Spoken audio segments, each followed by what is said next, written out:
Welcome back to Hot Mess to Higher Self. If you've been following along with the Attachment Archetype series, you know that healing attachment wounds is not an overnight process, it's a journey. And if you're anything like most people, you probably don't always recognize just how much progress you've made.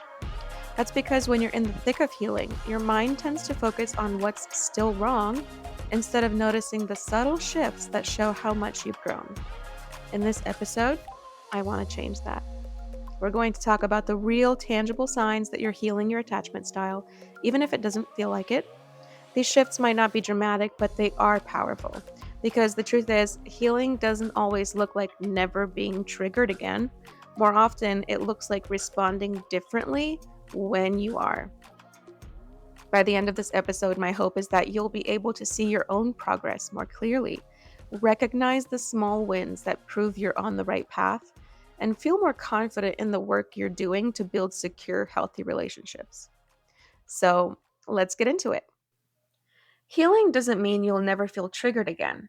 It means you're developing the ability to navigate those moments differently, with more self trust, emotional regulation, and clarity.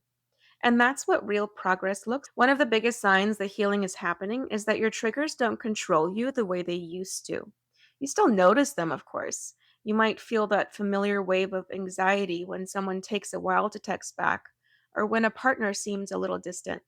But instead of spiraling into panic or reacting impulsively, you pause, you breathe, you remind yourself that you're safe, that you don't have to do anything right away. And then instead of acting from fear, you respond intentionally. Another huge shift, you feel safe being alone, being single, spending time for yourself, or just sitting in stillness doesn't feel unbearable anymore. It might not always be your preference, but it's no longer something you avoid at all costs. You're learning to enjoy your own company, to feel at peace without needing constant external validation. And that's powerful. You've also started communicating your needs in a way that feels clear and honest. Instead of hoping someone will just pick up on what you need or testing them to see if they care, you actually say it. You don't dance around it or hold back out of fear of being too much. Instead of thinking, if they really loved me, they'd just know. You say, I need reassurance right now. And you realize that expressing your needs isn't a burden, it's actually what creates deeper connection. And let's talk about boundaries because a major sign of healing is not only setting them, but actually sticking to them. You no longer say yes to things that feel like a no just because you're afraid of upsetting someone. You don't overextend yourself to keep the peace or ignore your own needs to avoid abandonment. And the best part, you don't feel guilty for it anymore. You trust that the right people will respect your boundaries, and if they don't, that's their problem, not yours. Another shift that's hard to miss. You're no longer drawn to emotionally unavailable people. Maybe in the past, you would chase that push pull dynamic, mistaking it for chemistry. Maybe you used to be addicted to the highs and lows, the uncertainty, the thrill of trying to earn someone's love. But now, that no longer excites you. It exhausts you. Instead, you find yourself craving something different: stability, consistency, a partner who shows up, communicates, and makes you feel secure instead of anxious. And when those old, unhealthy patterns start to resurface, you catch them, you recognize them, and you make a conscious choice to step away. Then there's self regulation. Maybe you used to reach for your phone the second you felt anxious, texting someone just to get that hit of reassurance. But now you're learning to pause, to regulate your own nervous system. Instead of looking for someone else to soothe you, you turn inward. You take a deep breath, you ground yourself, you use the tools you've been practicing, whether it's breath work, EFT tapping, movement, or simple self talk. And you realize that you can hold space for your emotions without needing someone else to fix them for you. And finally, one of the biggest signs of all, you trust that love isn't just going to disappear overnight. If someone is quiet, if they need space, if they're having a bad day, you don't immediately assume the worst. You don't spiral into fear that you're being abandoned or that the relationship is falling apart. Instead, you trust. You remind yourself that love doesn't have to feel like a life or death situation, that it's safe to let things breathe. These are all powerful signs of healing. And if you're thinking, I recognize some of these in myself, but I still struggle with others, that's okay. Healing isn't all or nothing. It's not about perfection. Every step forward counts, no matter how small. And if you do find yourself slipping back into old patterns, let's talk about what to do next. Healing isn't a straight line. It's not a checklist where you cross things off and never have to deal with them again. It's not a steady climb where you just keep getting better and better until one day you've arrived at secure attachment. No, healing is more like a spiral. Sometimes you'll feel like you're making huge progress, like you've finally broken free from old patterns. Other times you'll slip back and it'll feel like you're right where you started. And that's normal. One of the biggest misconceptions about healing is that once you've made progress, you shouldn't struggle anymore. But setbacks don't mean you're failing. They don't mean you're broken. They don't erase the work you've done or the growth you've experienced. They're just an invitation to pause, reflect, and integrate what you've been learning. And trust me, I know what it feels like to be in that spiral. Omar and I were getting ready to go out to meet our friends for dinner one evening. I had put on an outfit and was feeling so good about it. I sauntered over to him with all the confidence in the world, fully expecting to be hyped up all the way into space. And instead, he looked at me and he said, Are you sure you want to wear that top? I deflated like a damn balloon, slunk back into our room, sat on the bed, and just stared at my closet, suddenly feeling completely lost. The thoughts started creeping in. Why can't he just tell me I look nice? He knows how sensitive I am. And with each thought I fed, more came, more intense, more dramatic than the last. He doesn't think you're attractive. He doesn't love you. He wishes he had a hot, thin blonde instead of you, you fat pig. On and on and on until I completely shut down. Now, in his mind, he thought he was giving me solid fashion advice. He wasn't trying to hurt me. He had no idea the spiral I was in. But to me, it was the end of the world and obviously the end of our relationship. And the worst part, I recognized the pattern. I could literally see what was happening. I had this almost out of body moment where I know this spiral. I've been here before, but for a solid hour, I didn't feel like I had the strength to respond differently. And somehow that felt even more torturous. Now, not only was I spiraling, but I also had to watch myself doing it, completely unable to stop. I ruined our evening before it even started. Omar started getting anxious, feeling like a bad partner, and the emotional spiral started pulling both of us in. And then finally, after an hour of sitting in that storm, I mustered up all the strength I had, walked up to Omar, sat next to him on the couch, and said, I'm sorry. Clearly, I am very triggered. I'm trying to figure out why, but I'm having a hard time. Boom, I broke the cycle. And in that moment, Omar scooped me up in his arms. I cried while he held me, and through that co regulation, my nervous system finally started to settle. I could feel my logical brain coming back online. And once I could actually think again, I was able to recognize the real trigger and where it came from. We talked it through, and then we got up, got ready, and went out for a lovely evening. That's what healing looks like. Not never getting triggered, but noticing when you are and eventually making a different choice. Here's something I need you to know.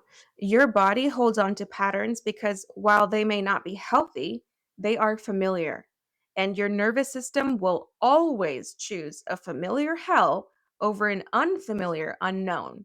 Because to your survival brain, that unknown is far scarier than staying stuck in an old painful cycle. This is why you might catch yourself repeating the same toxic relationship patterns, why setting boundaries feels physically uncomfortable, why choosing a safe, stable love doesn't always feel exciting. Your nervous system is literally wired to pull you toward what it knows, even if it's harmful, even if it's keeping you in suffering, because its number one priority is to keep you safe. And to your nervous system, safe equals familiar. But as we've learned, you can rewire your nervous system. You can teach it that the healthier alternative is safe, that stable love is safe, that self regulation is safe, that being alone does not mean abandonment, but it takes effort. It takes consistency. It takes choosing over and over again to show your nervous system a new way. And it's not easy. Some days it will feel impossible, but I promise you, it is so, so worth it. So when you catch yourself slipping into old habits, maybe you're anxiously waiting for a text, overanalyzing someone's tone, or feeling that familiar urge to chase after emotional validation, don't judge yourself. Instead, take a step back and observe. Notice what's happening with curiosity rather than criticism. Instead of thinking, "Ugh, I thought I was past this," try, "Oh, interesting. I'm feeling really anxious about this. I'm looking for reassurance. I'm falling into old thought patterns." That simple act of noticing gives you space from the emotion. It reminds you that this is just a moment, not a permanent setback. Then ask yourself, what triggered this reaction? What story is my brain telling me right now? Is this an old wound trying to resurface? Because a lot of the time, what feels like a setback is actually just a chance to uncover something deeper, something that still needs healing. Once you've identified what's happening, bring yourself back to the present. Use the tools you've been cultivating, whether it's breath work, journaling, self soothing techniques, or affirmations, to shift your nervous system out of fear mode. Remind yourself what's true. Challenge the old thoughts that are creeping back in. Ask yourself, what would my healed self do in this moment? And then do that, even if it's just one small step in the right direction. And most importantly, remember that healing is about progress, not perfection. The fact that you notice when you're slipping back into old patterns, that alone is proof of your growth. The fact that you have tools to navigate these moments instead of being completely consumed by them, that's healing. So be gentle with yourself. Give yourself the same grace you would give someone you love. And know that every single time you choose to respond differently, even in the smallest way, you're rewiring your attachment patterns. You're shifting. You're healing. I want you to take a moment and reflect. If you can, close your eyes and take a deep breath. Think about a time recently when you almost reacted from an old wound but didn't. Maybe you noticed an anxious thought creeping in, and instead of chasing reassurance, you self soothed. Maybe you felt the urge to reach out to someone unavailable, but instead you paused and asked yourself if that would actually serve you. Maybe you set a boundary and actually stuck to it. Even if it was a tiny moment, even if no one else would have noticed, you noticed it. And that is healing. Hold on to that moment for a second. Let yourself really feel the shift that happened there. Let yourself recognize how far you've come. Healing happens in small, often subtle ways, and sometimes we don't recognize our own progress until we take a step back and reflect. That's why self inquiry is so powerful. It helps you see the shifts you might have otherwise missed. So take a deep breath, grab a journal, and just sit with these questions for a moment. What small signs of healing have I noticed in my life? Maybe you don't react as quickly when triggered. Maybe you catch yourself before spiraling into anxious thoughts.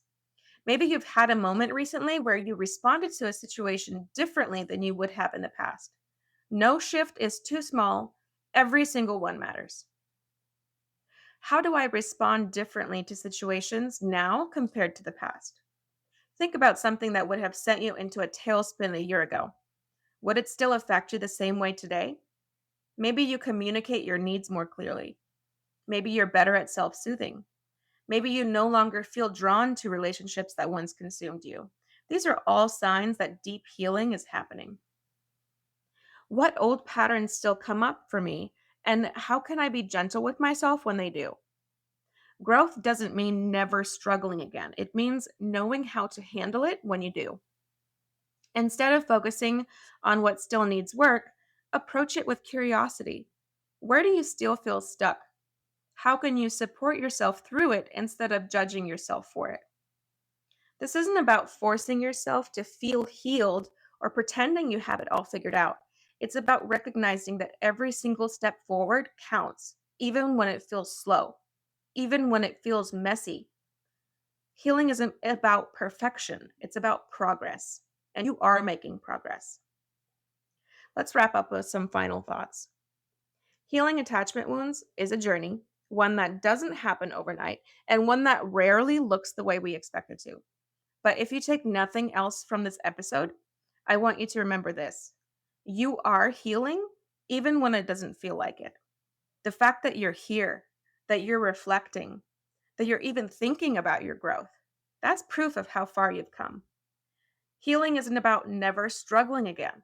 It's about responding to those struggles differently. It's about recognizing when old patterns try to creep in and making a different choice. It's about catching yourself, grounding yourself, and continuing to move forward, even if it's just one small step at a time. So celebrate your progress. Celebrate the moments where you didn't react the way you used to, where you chose self soothing over spiraling, where you honored your needs instead of ignoring them. No shift is too small because each one adds up to something bigger than you realize. And if this episode resonated with you, I'd love to hear about it. Send me a message, share your reflections, or let me know what signs of healing you've noticed in your own life. And if you're ready to take this work even deeper, to not just understand attachment healing, but to fully embody it, I invite you to join me inside Healing Her, a relationship reset. This is my 12-week coaching program designed to help you shift from anxious, avoidant, or push-pull dynamics into deep, lasting emotional security. We go beyond just mindset work. We integrate somatic healing, nervous system regulation, and energetic clearing so that healing becomes second nature, not something you have to force. So if you're ready to break free from relationship anxiety and finally feel safe, secure, and deeply connected to yourself and in your relationships, this is your invitation. Click the link in the show notes to learn more or apply. Thank you for being here. Thank you for showing up for yourself. And as always, I'll see you in the next episode.